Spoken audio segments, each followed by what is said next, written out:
I feel joy and hope when I see you all again.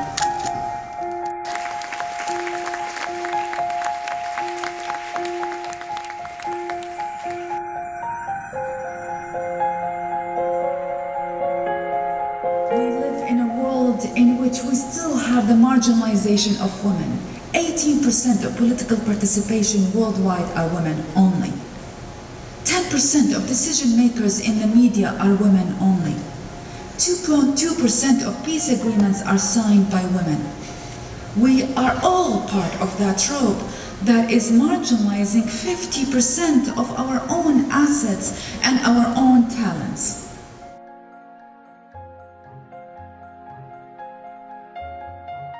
In 2010, women are still underrepresented in boards of corporations, although this has recently improved in some countries.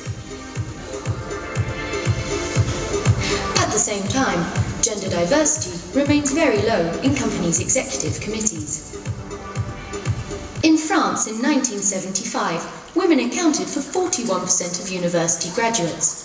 35 years later, only 7% of executive committee members are women, and even though women accounted for 55% of graduates in 2008, projections show that without any specific action, only 9% of executive committee members will be women in 2040. More than 60% of male leaders are fully convinced that having diverse leadership teams means higher financial results. Okay, now the bad news. The bad news is that the implementation of gender diversity measures remains extremely low.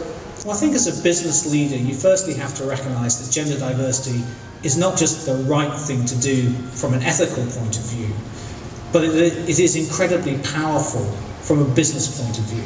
It's a long-term view. It's not going to happen overnight. It's going to take you 5 to 10 years to reshape that organization, but it needs to happen.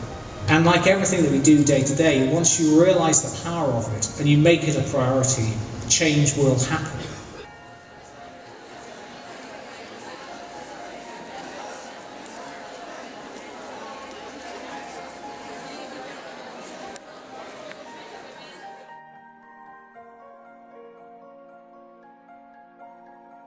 There's a piece of legislation which provides for a quota of 40% women in boards of companies operating in France, and that quota needs to be reached in no less than 6 years' time.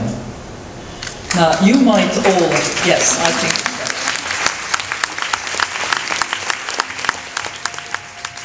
you might have divided views about it.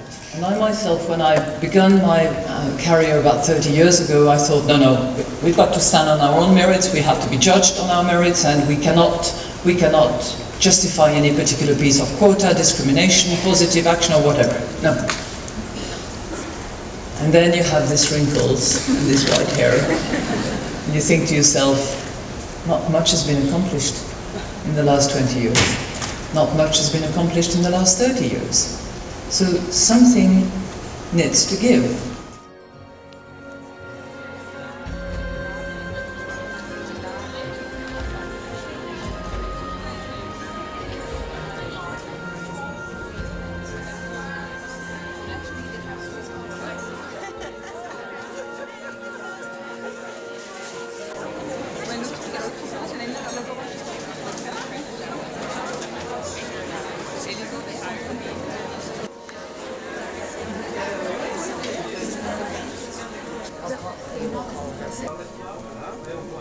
Il a été surjoué quoi. Non, je pense que la ouais, j'aime pas la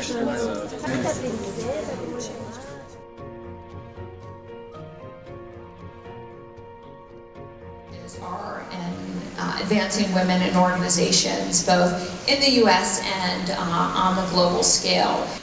You know, what we really need is to get in place a senior group of female leadership, empower them really to say, here's how we should redesign it. I, as a CEO, have got to listen to that, and I can sponsor that. I can, you know, one of the things you can do as a CEO is, you know, you clearly can prioritize resources and mobilize. I think you absolutely have to have targets and measure yourself against it, because what we're doing is in some cases countercultural. We cannot ignore the fact that there remains today some insidious unintended bias.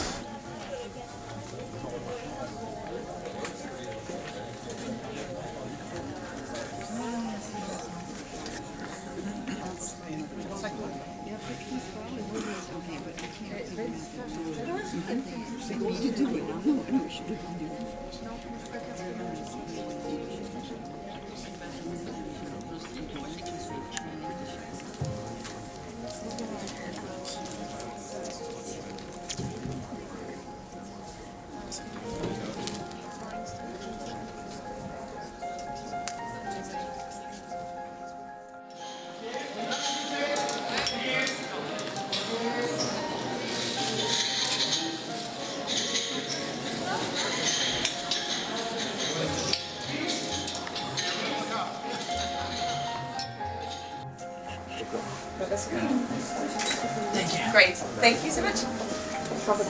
And how do we find them? De concombre, s'il vous plaît. Ah non! Super. Je vais peut-être plus sourire. Ah si, il arrive là. Perfect.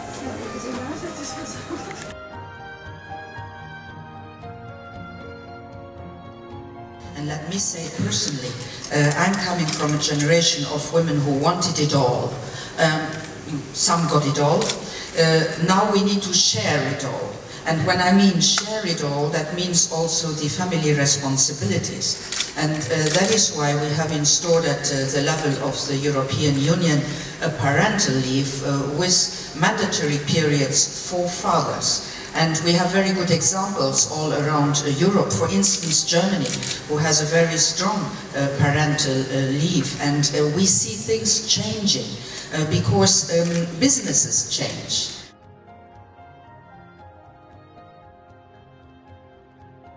It was a real wake-up call for me a couple of months ago when these polls started coming out about women being unhappier today than they were 40 years ago. But it kind of makes sense if you think about it. In 1960, life was pretty straightforward for women and men. Men went to work and earned money. Women stayed home and took care of their children. In 2010, life is still pretty straightforward for men. Men go to work and earn money. For women, it's a little bit more complicated. Women get up in the morning, put on their makeup, decide what to wear, feminine enough but not too feminine, get the kids ready, make breakfast, rush to work, leave the office frustrated because they didn't make it to that late meeting, stop by the shops, be late for the nanny, make dinner, get the kids to bed, log on again to do all the things they didn't have time for during the day, feel guilty about not having been to the gym again, and get to bed way too late, only to do it all again the next day. In 2010, it's not enough to be a woman. You have to be a superwoman. But I would encourage you every day of your life, as I try to do, to ask yourself one question. Did I today help another woman? Thank you.